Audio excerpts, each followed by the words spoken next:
E nessa manhã nós queremos conversar sobre um assunto muito interessante, sobre a palavra de Deus. Esse é o melhor assunto que podemos conversar, não tem outro melhor. E eu quero ler um texto que está na palavra de Deus no livro de Mateus. Mateus 6, a partir do versículo 5. Mateus 6, a partir do 5.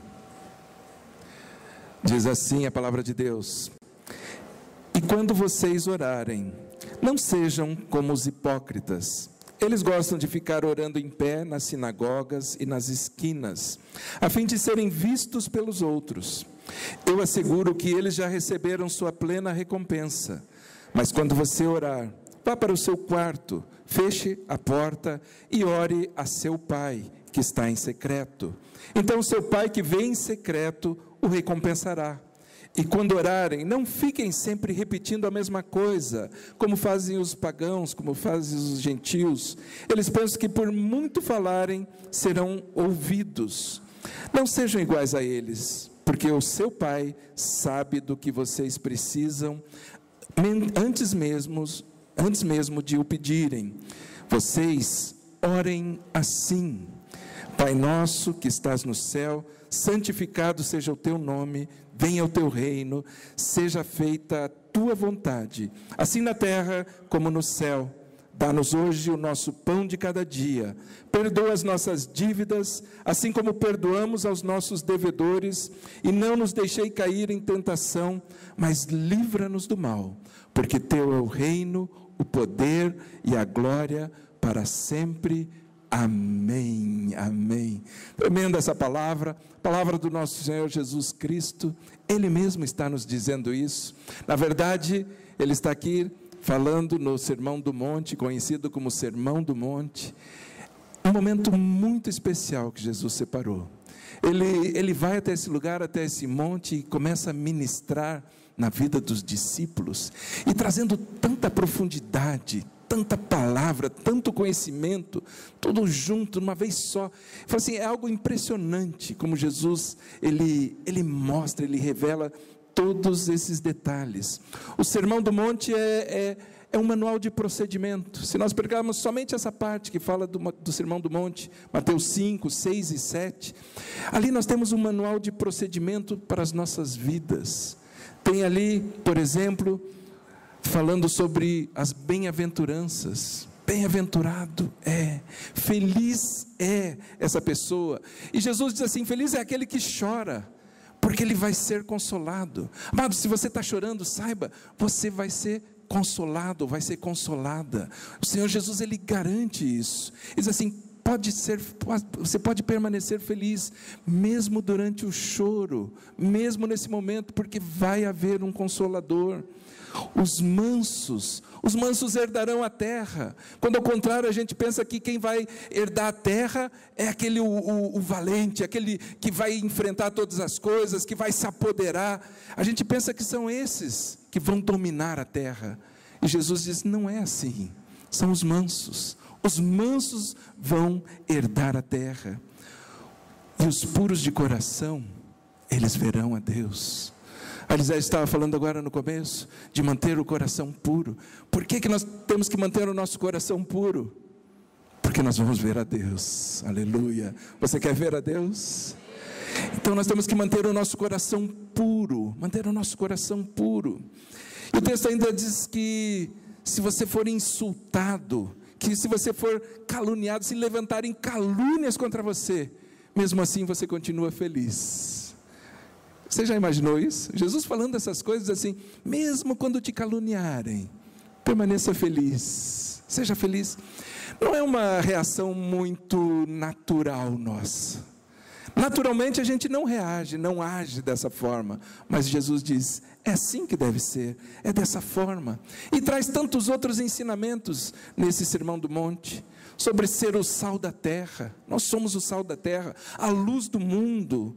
Fala sobre lei, fala sobre adultério, fala sobre vingança, sobre o amor ao próximo. Tantos assuntos, amados, como dar esmola, como jejuar, como orar. Tudo isso está contido nesse sermão.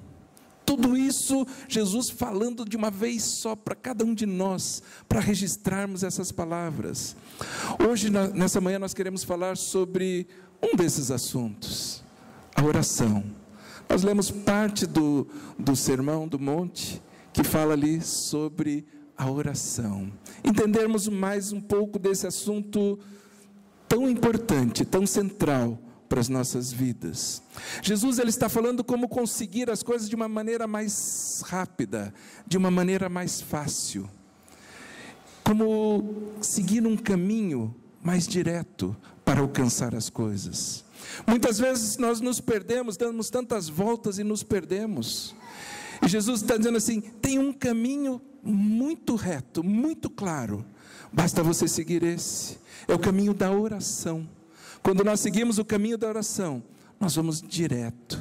E eu não estou falando aqui em atalho, porque muitas vezes quando falamos em atalho, nós pensamos num jeito de passar a perna no outro, eu vou chegar antes do outro, e eu tenho um atalho para isso. Normalmente a gente já pensa num atalho, num caminho direto, como se fosse algo que nós vamos passar a perna em alguém. Mas Jesus, ele não está falando sobre isso. Ele não está falando sobre enganar ninguém. Ele está ensinando esse caminho, o caminho mais curto. Mas e nós sabemos que o caminho mais curto qual é? Qual é o caminho mais curto? É uma reta, né? Uma reta é o caminho mais curto entre dois pontos. Eu aprendi isso há muito tempo atrás, ainda lembro dessa aula. É o caminho mais curto entre dois pontos, é uma linha reta. E Jesus está dizendo assim, existe um caminho, existe um segredo, e essa distância é muito curta. E o título dessa mensagem é a menor distância. A menor distância.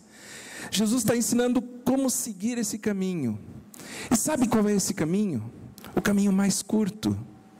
Eu fui num lugar e estava escrito numa igreja lá nos Estados Unidos, e estava escrito em letras, aquelas letras em relevo na entrada, em inglês é lógico, né? Mas estava escrito assim, que a distância que separa os seus problemas da solução deles é a mesma que separa o seu joelho do chão. É essa distância aqui. Essa é a distância mais curta que existe. O teu joelho do chão. E é bem pouco, né? Quanto que dá ali? Uns 40 centímetros, 50? Os menorzinhos, 30? Não sei. Mas é uma distância muito curta. Essa distância, ao me ajoelhar, ao me prostrar em oração, Jesus está dizendo, esse é o menor, é o caminho mais curto, é o caminho mais rápido. Deus, ele sabe tudo o que você precisa. Ele sabe tudo o que você necessita. Antes mesmo que você peça. Você não precisa pedir nada. Deus já sabe. Deus já sabe o que você necessita. Todas as coisas. E às vezes a gente acha que não precisa nem dos ensinamentos de Jesus. Isso não é mais para os nossos dias. Isso não é mais para o nosso tempo. Para lá, Jesus está ensinando isso. Se Ele ensinou, é importante. Quando Jesus fala, eu tenho uma Bíblia onde tudo que Jesus fala está em vermelho. Aqui também no iPad tem uma tradução que também está em vermelho. Essa aqui que eu estou lendo não. Mas tem algumas que está tudo em vermelho que Jesus falou, para chamar bastante atenção, para dar esse destaque necessário às palavras de Jesus. E Jesus está ensinando sobre oração, e Ele diz que existem pelo menos 3 categorias, por assim dizer. 3 formas que nós podemos orar, 3 meios de oração. O primeiro que ele diz é o hipócrita. Existe o hipócrita, aquele dissimulador, que quer ostentar, mostrando que sabe mais, que sabe orar melhor. Ele começa a se mostrar diante dos outros. E Jesus chama essa categoria, Jesus mesmo dá o nome, e diz assim, essa categoria são os hipócritas. Esses são aqueles que acham que podem fazer tudo. Eles querem mostrar, diz que ali eles estão na frente de todos, mostrando que eu sei orar melhor. A minha oração tem mais efeito. Se eu orar, vai acontecer. Se você orar, não. Se você orar, talvez não aconteça tudo isso. Mas Jesus diz que esses são os hipócritas. Existe também os pagãos, os gentios, aquele que vai se adaptar ao costume do povo. Ele vai se amoldar ali. Diz que é aquele que é estranho à adoração do Deus verdadeiro. Esse é o significado da palavra pagão. É estranho à adoração do verdadeiro. Ele só repete, mas não se relaciona com a verdade. Ele não tem um relacionamento profundo. Ele está só repetindo. Ele está só falando aquilo que está vindo e está falando, mas ele não entra numa profundidade de relacionamento. Mas diz que existe uma outra categoria, uma terceira categoria. E essa categoria Jesus chama de você. É mesmo, é isso mesmo, você. Tem o hipócrita, tem o ímpio, o pagão, e tem você. Você, quando você for orar, você faça assim, faça desse jeito, no secreto. O secreto não é escondido, mas é na presença de Deus, você e Deus. Isso é oração, você na presença de Deus. E Jesus está dizendo assim, aqueles que ficam repetindo e falando e repetindo a mesma oração. E eu não sei, quantos aqui têm uma origem, além de mim, que vieram de uma origem, de um berço católico, apostólico, romano? É um bom número aí.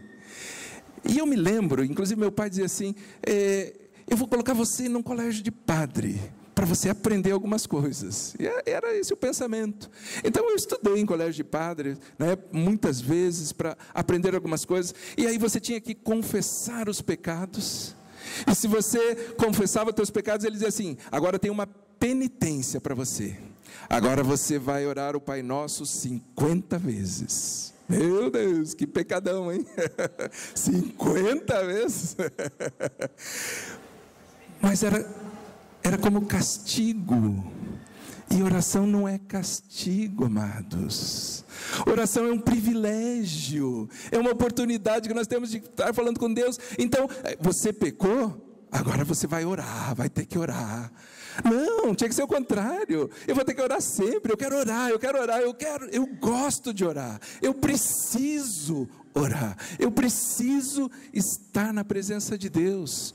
Orar é comunhão. Orar não é castigo, orar é comunhão. Agora, peraí, deixa eu ter um tempo com meu pai, eu vou me trancar, eu vou ficar sozinho lá, eu e Deus, eu vou conversar um pouco com Deus, eu não consigo ficar, não dá para ficar aqui, eu tenho que ter esse momento. Hoje nós queremos falar sobre oração, uma visão pastoral da oração. Norberto estava falando da semana passada, na outra semana tivemos uma palavra pastoral, falei, ainda bem, né, glória a Deus.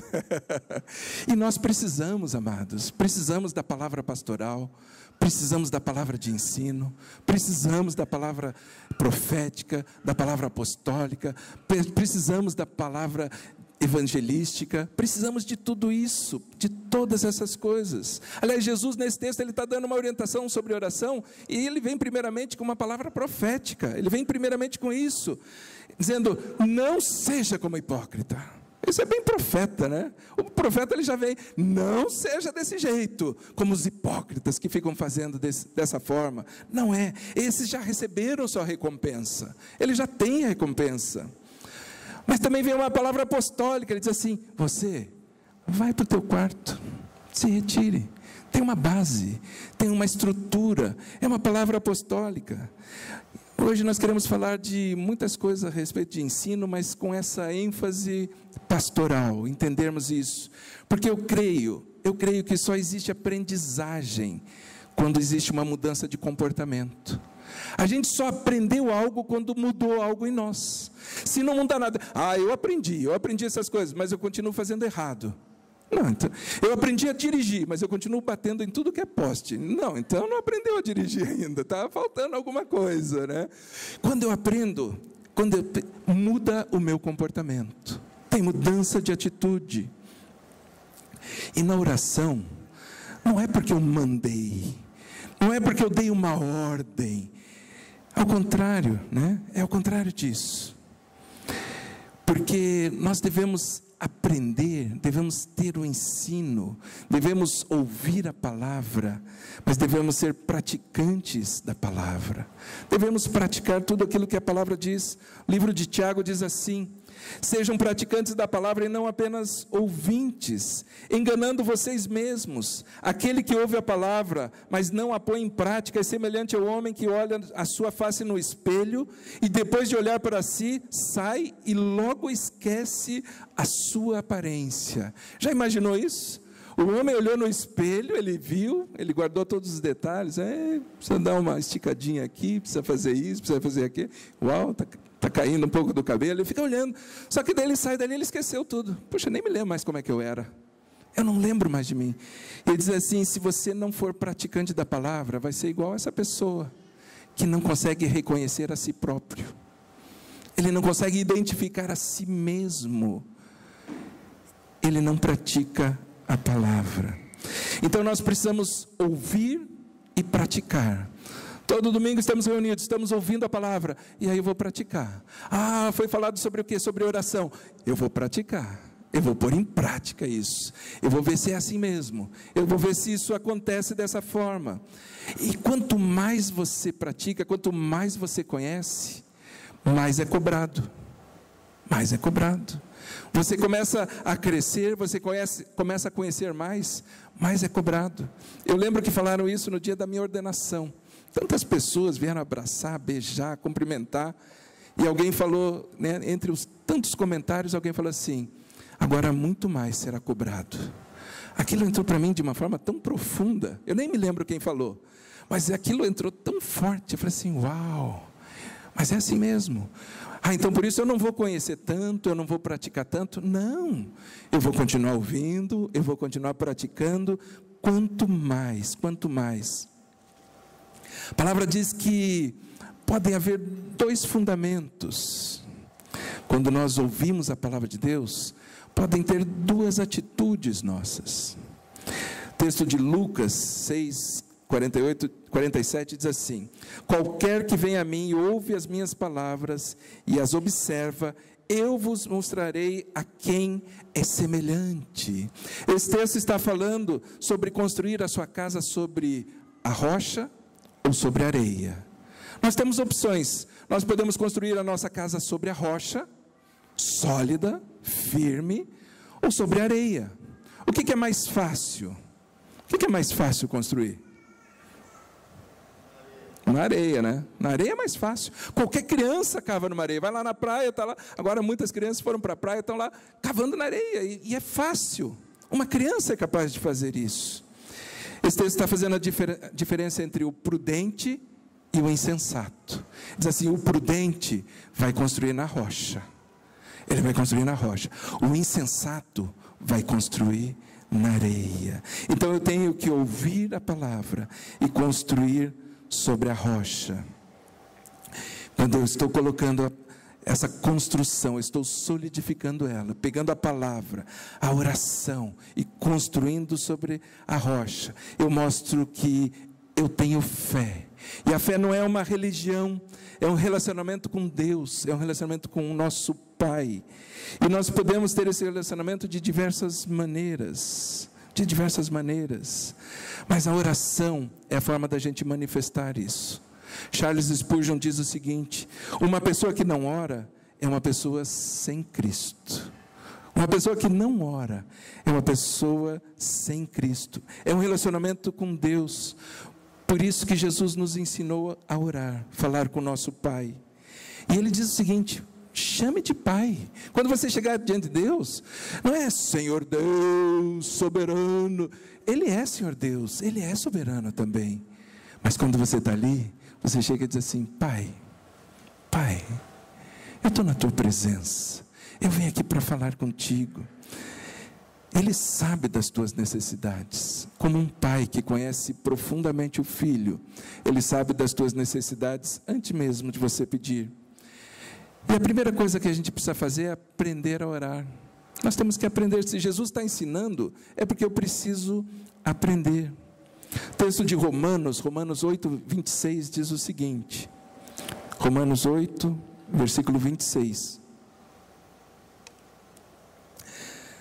Da mesma forma, o Espírito nos ajuda em nossa fraqueza, pois não sabemos como orar, mas o próprio Espírito intercede por nós com gemidos inexprimíveis. O texto está dizendo assim: nós não sabemos orar, mas é o Espírito que intercede por nós. Nós precisamos buscar o Espírito Santo.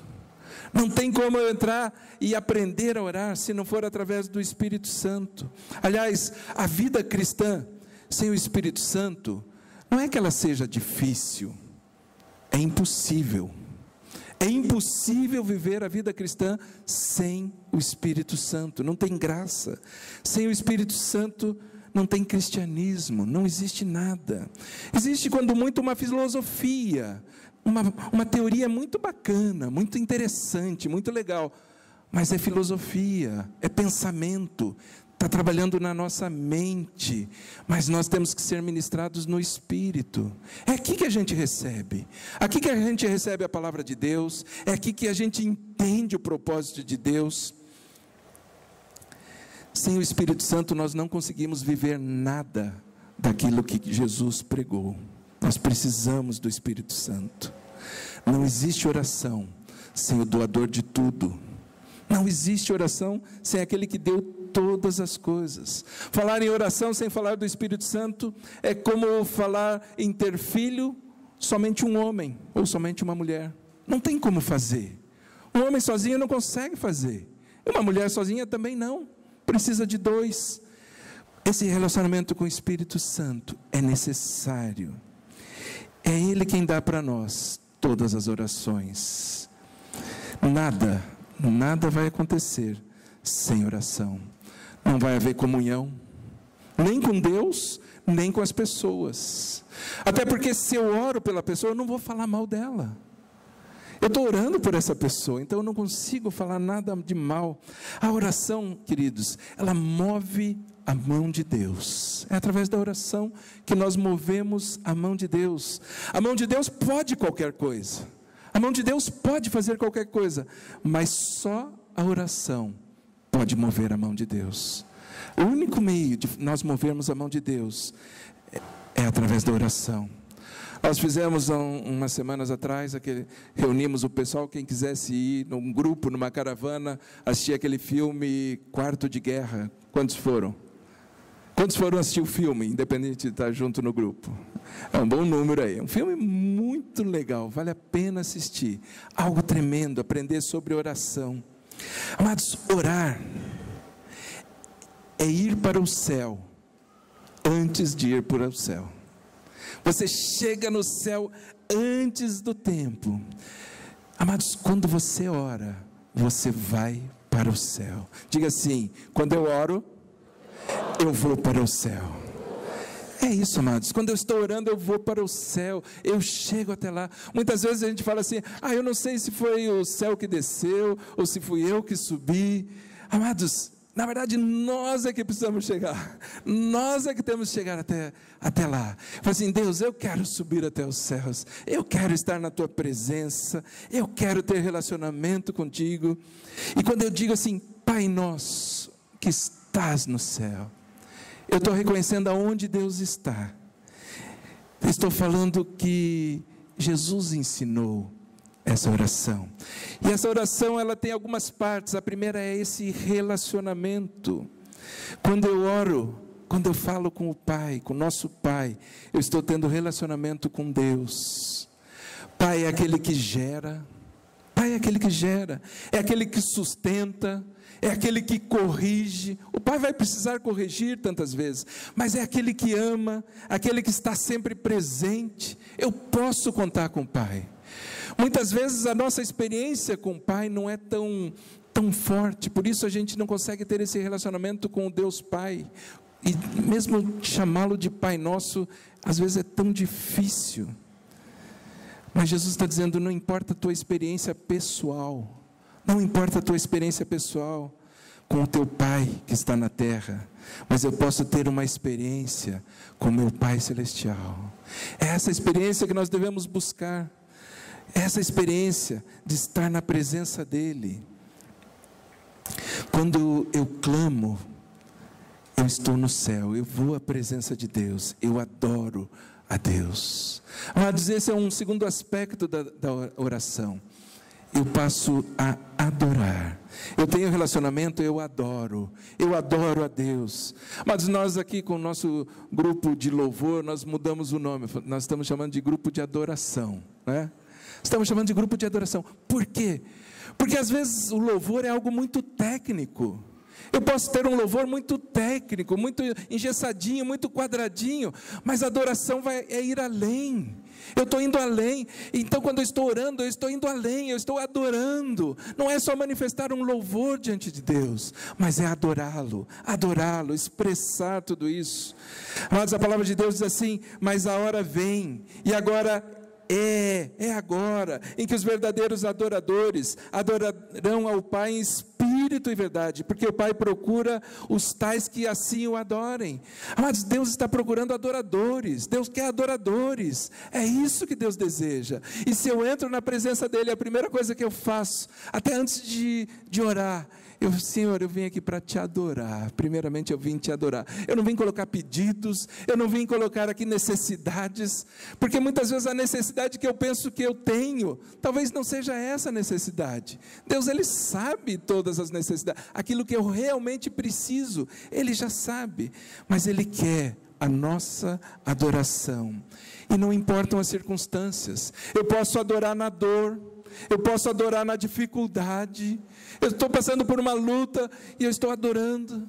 Outro dia veio uma pessoa e falou assim: pastor, o senhor nunca tem problema? Eu falei assim: como assim? Que pergunta é essa? Mais estranha, né? Eu falei assim: não, parece que o senhor nunca tem problema, o senhor sempre está bem, parece que está sempre bem. Eu falei assim: eu tenho problema como todo mundo, eu passo por lutas, eu passo por tantas coisas como todos. Mas isso não muda, eu continuo adorando a Deus, eu continuo louvando a Ele, porque eu sei que Ele está acima de todas as coisas. Algumas pessoas querem usufruir de todos os benefícios agora. Diz assim: não, é agora, esse é o tempo. Você vai usufruir de tudo agora. E começam a colocar isso em conquistas. Eu tenho 20 apartamentos, eu tenho 50 casas, eu tenho 300 carros, eu tenho não sei quantos caminhões, e vai colocando tantas coisas. E não tem nada errado de ter essas coisas, está tudo certo. Mas quem vocês conhecem que quando faleceu, levou alguma dessas coisas embora? Ninguém. Então não adianta, não, é para isso, eu quero ter, mas não é, amados, não é dessa forma. Tudo isso vai ficar, e eu vou lá na presença de Deus, e eu vou me apresentar diante dEle: Deus, eu tenho todas essas coisas.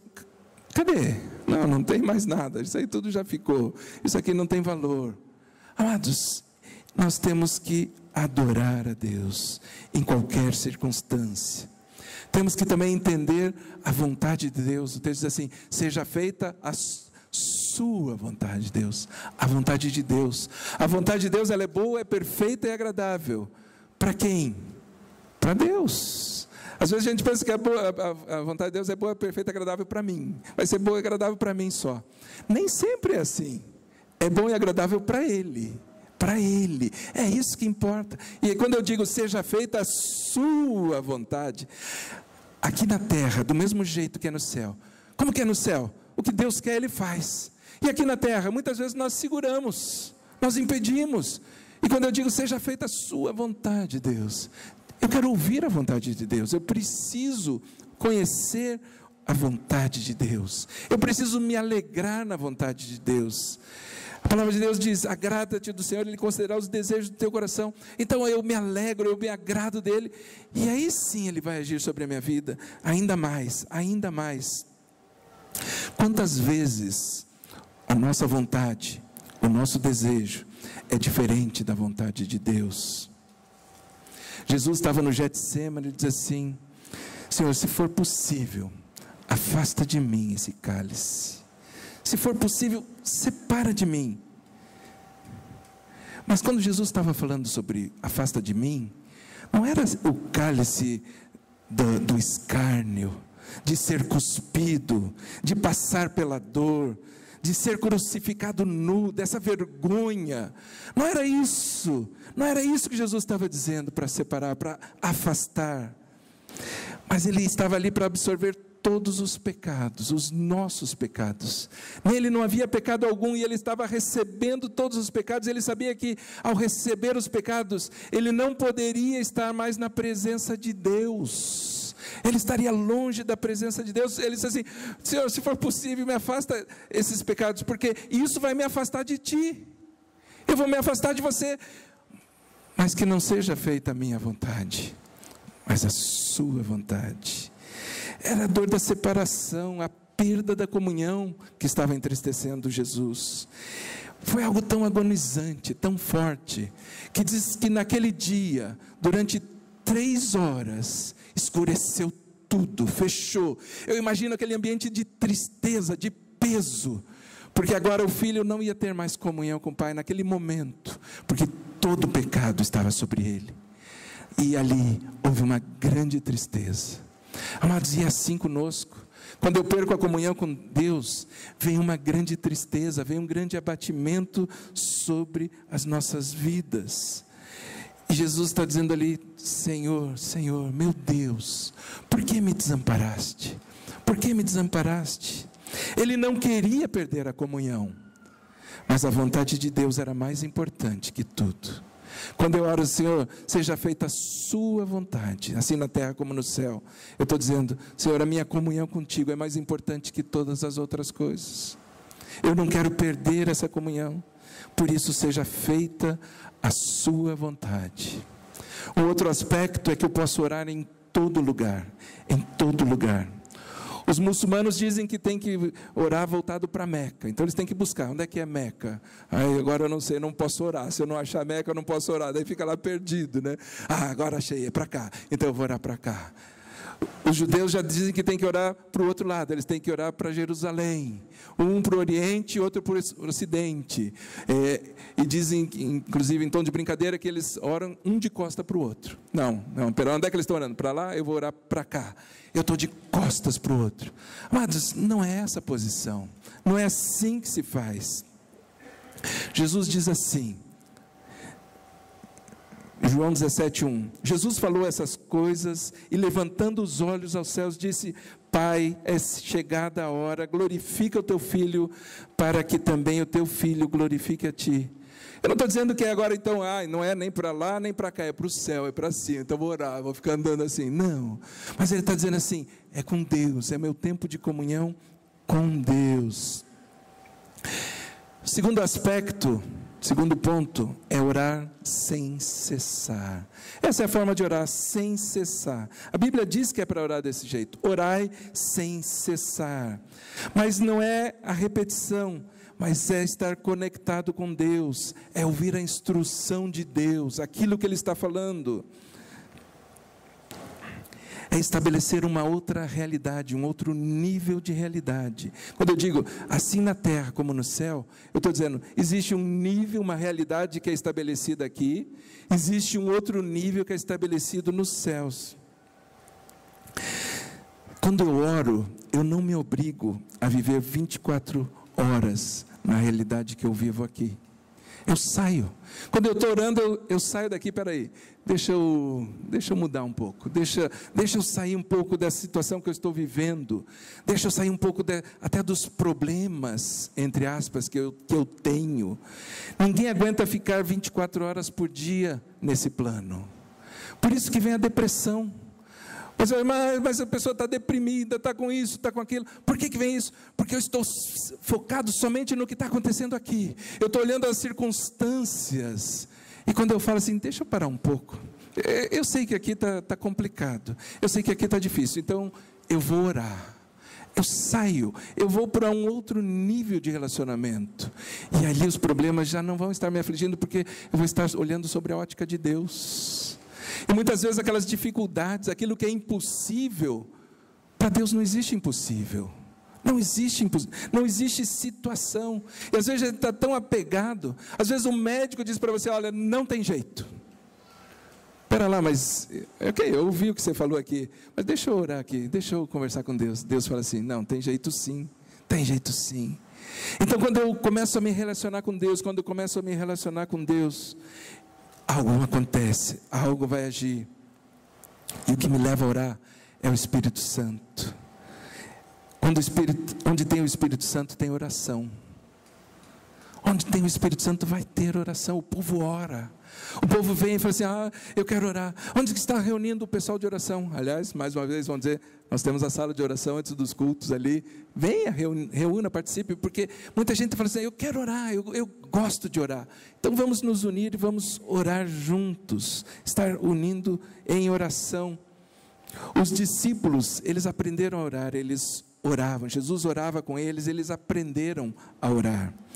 Atos 1, versículo 13 diz assim: quando chegaram, subiram ao aposento onde estavam hospedados. Achavam-se presentes Pedro, João, Tiago, André, Filipe, Tomé, Bartolomeu e Mateus, Tiago, filho de Alfeu, Simão, o Zelote, e Judas, o filho de Tiago. Todos se reuniam sempre em oração com as mulheres, inclusive Maria, mãe de Jesus, e com os irmãos dele. Eles estavam lá, eles estavam reunidos em oração, antes mesmo do derramar do Espírito Santo. Eles começavam a reunir: peraí, vamos orar, clamando pela presença do Espírito Santo. E aí o Espírito Santo veio, foi derramado. Quando você peca, você convida os demônios para entrarem na sua vida. Quando você ora, você convida o Espírito Santo para entrar na sua vida. Amados, é por isso que nós precisamos orar, para convidar o Espírito Santo para entrar na nossa vida. Quanto mais eu oro, quanto mais eu busco, mais ele vai estar na minha vida. Se eu for buscar o pecado, se eu me afastar, os demônios é que vão entrar. Quando Pedro e João foram presos, eles saíram, foram se encontrar com os demais. A primeira coisa que eles foram fazer: orar. Vamos orar, queridos, vamos orar. E diz que ali se reuniam tantas pessoas, e diz que já estavam perto de 5.000 pessoas reunidas, e aumentando o número de pessoas. Mas por quê? Porque eles caminhavam na simplicidade. Vamos orar, nós vamos orar. É assim, é dessa forma, buscando. O texto daí, mais adiante, em Atos 4, diz o seguinte: depois de orarem, tremeu o lugar onde estavam reunidos, todos foram cheios do Espírito Santo, todos foram cheios, e anunciavam corajosamente a palavra de Deus. Quando que eu começo a anunciar com coragem a palavra de Deus? Quando eu estou cheio do Espírito Santo. Ele vai ensinar todas as coisas. A gente pode ficar falando um tempão e não dizer nada, não dizer coisa alguma, e pior, nem ouvir aquilo que foi falado. Mas quando eu oro, eu vou saber o que eu tenho que orar. Eu preciso orar. A Bíblia diz que eu não sei orar como convém, mas eu sei o que convém. Me convém orar. É isso que convém. Então nós vamos fazer primeiro sempre assim: oramos, adoramos, depois oramos em língua, porque diz que quem ora em línguas ora bem, e depois eu falo. Se precisar ainda, por último, eu falo, eu coloco, porque se eu for na presença de Deus e começar a adorá-lo, depois eu oro em línguas, muitas vezes eu falo assim: acho que eu não preciso nem falar mais nada, eu já estou aqui cheio, eu tenho tanto. A melhor coisa que nós podemos oferecer para uma pessoa é nossa oração. Sem o Espírito Santo, as nossas vidas não são transformadas. Sem oração, não existe mudança nas nossas vidas. Essa noite, uma das pessoas daqui da igreja postaram no Face um testemunho bem forte. Mandaram inclusive a mensagem dizendo assim: pastor, entre lá e veja o nosso testemunho. E eu sei que foi algo de Deus, porque elas estavam falando assim: nós estamos orando. Eu falei assim: eu sei que vai ter mudança. Mas é um testemunho de mudança tão forte, tão maravilhoso, mas é por causa da oração. Nós precisamos orar. A maioria de nós só vai orar depois que o pior já aconteceu. Eu preciso orar. Mas a gente pode orar antes disso acontecer. Muitas vezes a gente eu tenho que fazer tantas coisas para poder resolver alguma situação. Mas, amados, o que segura um casamento é a oração. Tem tantas técnicas, tantas coisas, mas o que vai funcionar? É oração. Só vai orar quem tem o Espírito de Deus, somente esse. Se você quer que algo transforme na sua vida, comece a orar hoje, ainda hoje. Mas essa oração precisa ser uma oração de fé. A minha oração precisa ser baseada na fé. Eu preciso insistir na oração. Eu preciso continuar orando, até eu enxergar aquilo que Deus vai fazer. Tem muita gente que fala tanto do problema, vai orar e vai contar do problema para Deus, que quando termina a oração tem mais dúvida do que quando começou. Ele começa a falar tanto do problema, quando ele terminou de orar, ele tem mais dúvida do que quando ele começou a orar, porque ele falou só do problema, ele falou só das dificuldades. A nossa oração fica muitas vezes focada no problema, mas temos que olhar a solução. Josué e Caleb, havia neles um espírito diferente. Enquanto todos vinham e traziam um problema, olha, é grave, é coisa difícil, eles já vinham assim, não, é esse o lugar, nós sabemos que é esse o lugar, Deus já mostrou, eu já entendi, mas tem gigantes, as dificuldades são enormes. Eu falo assim, mas Deus já mostrou, Deus já revelou. Então é esse olhar diferente. E por que nós devemos ter esse olhar diferente? Porque aquele que fez a promessa é fiel. Deus é fiel. Se existem promessas na sua vida que não foram cumpridas até agora, creia, Deus é fiel, Ele vai cumprir todas elas. Pare de olhar para o problema, pare de olhar para a dificuldade. E se você precisa orar, agora é o momento, ore, coloque. Eu não sei o teu motivo, a tua necessidade, mas Deus sabe todas elas. Antes mesmo de você orar, Ele já sabe. Ele já tem algo programado, algo liberado sobre a sua vida. Então não fique focado no problema. Porque senão você fala, olha, eu estou com tanta dificuldade, eu acho que não vai dar certo, eu acho que... Não, peraí, Deus está nas tuas mãos, e Deus muda, é isso que vai mudar. Às vezes demora, às vezes pode demorar, só que ao demorar, não esmoreça. Quando Isaac casou, a Bíblia diz que ele não casou tão jovem. Para mim agora é jovem, 40 anos é jovem, né? Mas casou com 40. Ele casou com 40 anos. E o texto da palavra de Deus está lá em Gênesis 25, 19. Diz assim: esta é a história da família de Isaac, filho de Abraão. Abraão gerou Isaac, o qual aos 40 anos se casou com Rebeca, filha de Batuel, o arameu de Padã Arã, irmã de Labão, também arameu. Isaac orou ao Senhor em favor da sua mulher, porque era estéril. O Senhor respondeu a sua oração e Rebeca, sua mulher, engravidou. A gente lê esse texto, que coisa tremenda. Isaac foi lá, orou, a mulher era estéril, não podia ter filhos, e ela engravidou. Que coisa tremenda, né? E a gente, isso é homem de Deus, esse sim, é assim que eu queria, que eu orasse e acontecesse da mesma forma. Mas sabe quanto tempo levou para isso acontecer? Mais adiante, no versículo 26. Depois saiu seu irmão, está falando do nascimento dos gêmeos, né? Com a mão agarrada no calcanhar de Esaú, pelo que lhe deram o nome de Jacó. Nasceu Esaú e Jacó, os dois nasceram ali, os filhos. Tinha Isaac 60 anos de idade, quando Rebeca deu à luz. Ele orou quando tinha quanto? 40, ele casou com 40 e começou a orar. 20 anos depois, nasceram os filhos. E o texto diz assim, Isaac orou, e Deus concedeu. Amados, às vezes a gente esquece, a gente tem tanta pressa, e eu não deixo o tempo de Deus agir, o tempo de Deus fazer. Daniel estava fazendo ali 3 semanas de jejum, de oração, e diz assim, no primeiro dia já foi dado ordem. Quando você começou a orar no primeiro dia, se Daniel tivesse parado no 20º dia, ele falou, não aguento mais, 20 dias já.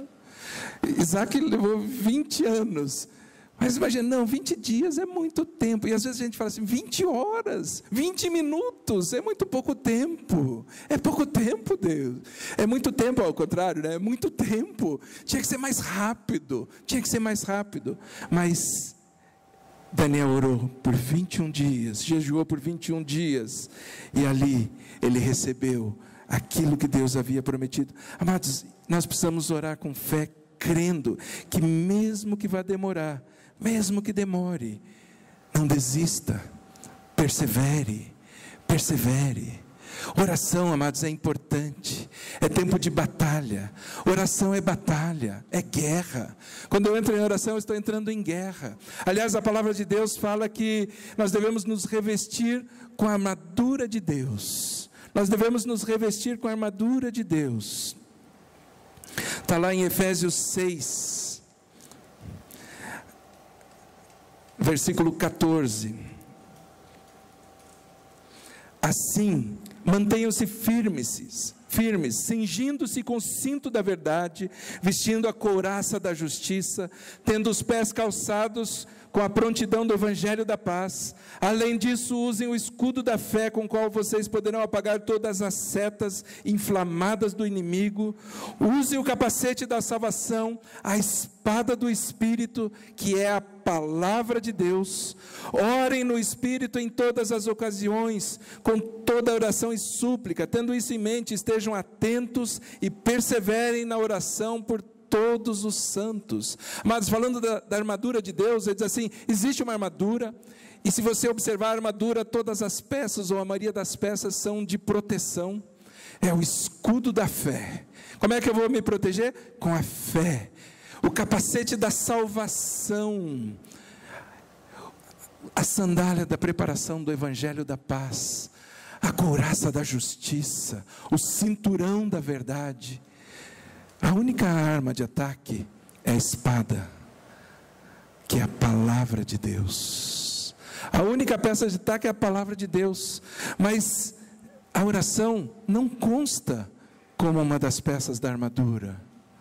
A oração é a própria guerra, Quando eu entro em oração, eu estou entrando em guerra, estou entrando em batalha. Satanás, chega, acabou o teu tempo, eu não aceito mais essas coisas sobre a minha casa, sobre a minha vida, sobre a minha família, sobre a vida dos meus filhos, sobre a vida dos meus pais. Acabou esse tempo. Por isso nós devemos entrar em oração, devemos buscar em oração. Mas essa é a distância mais curta, o nosso joelho até o chão. Uma distância tão curta, tão acessível, tão fácil de fazermos todos os dias. Orarmos, nos prostrarmos diante dele. E nós devemos buscar sempre estar em oração. Quando eu busco em oração, o reino de Deus é glorificado. O Senhor é glorificado em todas as coisas. O último texto que eu quero ler é o texto de Filipenses 1, no versículo 9. Diz assim o texto da palavra de Deus. Filipenses 1, 9.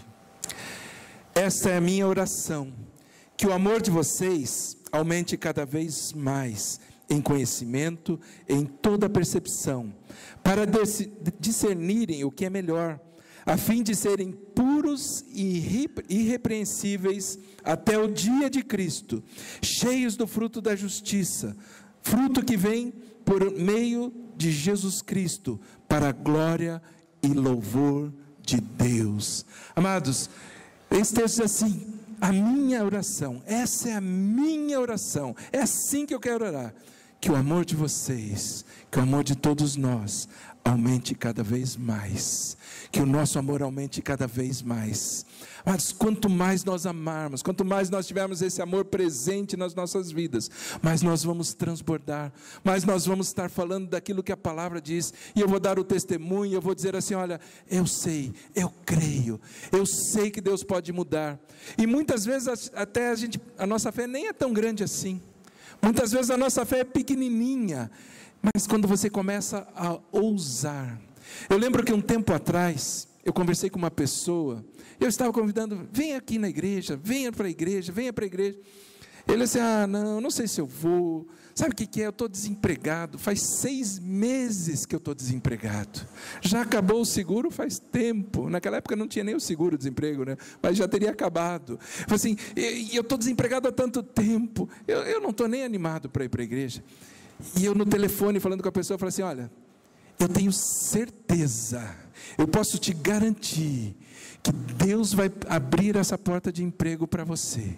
Vem aqui, eu quero orar com você, e eu sei que Deus vai abrir essa porta de emprego. E aí eu desliguei o telefone. Na hora que eu desliguei, ele falou assim: meu Deus do céu, o que eu falei? O que eu falei? E agora? Deus, eu gerei uma expectativa na vida dessa pessoa, só que eu não posso resolver, eu não posso fazer nada, eu não posso, Deus. E ele foi, a pessoa foi lá, falou assim: e agora? E agora, Deus? E ele foi, participou, foi embora, mas não deu 15 minutos depois que a gente tinha saído, tocou o telefone, era ele. Ai, meu Deus, já vou ouvir reclamação, né? Agora eu vou ter que aguentar o que eu fui falar, eu e minha boca grande, né? Ele ligou assim: pastor, me diga uma coisa, como que o senhor sabia? Eu falei assim: como que eu sabia o quê? Me explique, como que o senhor sabia isso? Eu falei: olha, se você não me falar, eu não vou saber nem do que você está falando. Eu falei assim: olha, eu estou há 6 meses procurando emprego, e eu vim aqui nessa reunião numa sexta-feira à noite era a reunião, e eu fui, e quando eu cheguei em casa, estavam me esperando para me oferecer emprego na minha casa. Como que pode isso? Eu estou há 6 meses batendo de porta em porta, e todas as portas estão fechadas. O Senhor falou: vamos lá, nós vamos orar e vai acontecer alguma coisa. E de repente eu chego em casa, a pessoa está batendo na minha porta, querendo me chamar para trabalhar, e um contrato tão bom, uma proposta tão boa, tão maravilhosa, era aquilo que eu queria, era bem isso, era o que eu estava pedindo. Amados, é assim que Deus faz. Muitas vezes a gente não libera essa palavra com ousadia, a gente vai olhar: ah, Deus, talvez, quem sabe, o Senhor podia, se não for assim pode ser menos, ou menos ainda, Amados, nós temos que orar e falar: Deus, é isso, o Senhor sabe o que eu quero, é isso que eu quero, e Ele já sabe, antes mesmo de você pedir, e nós temos que ter essa ousadia de, primeiramente, nos ajoelhar, orar, dizer: Senhor, eu vou orar com fé, crendo, por mais que demore, eu vou continuar orando, porque eu sei que aquele que fez a promessa é fiel, e Deus é fiel, e Jesus está mostrando assim: existe um caminho mais curto, existe um caminho muito rápido para você alcançar tudo aquilo que Deus separou para a sua vida. Mas você consegue perceber a importância da oração? Eu quero que você saia daqui nessa manhã com isso queimando no teu coração, falando assim: Senhor, eu sei que se eu entrar no meu secreto, eu sei que se eu for conversar com o Senhor, grandes coisas estarão acontecendo, e Ele vai fazer. Creia nisso, amém?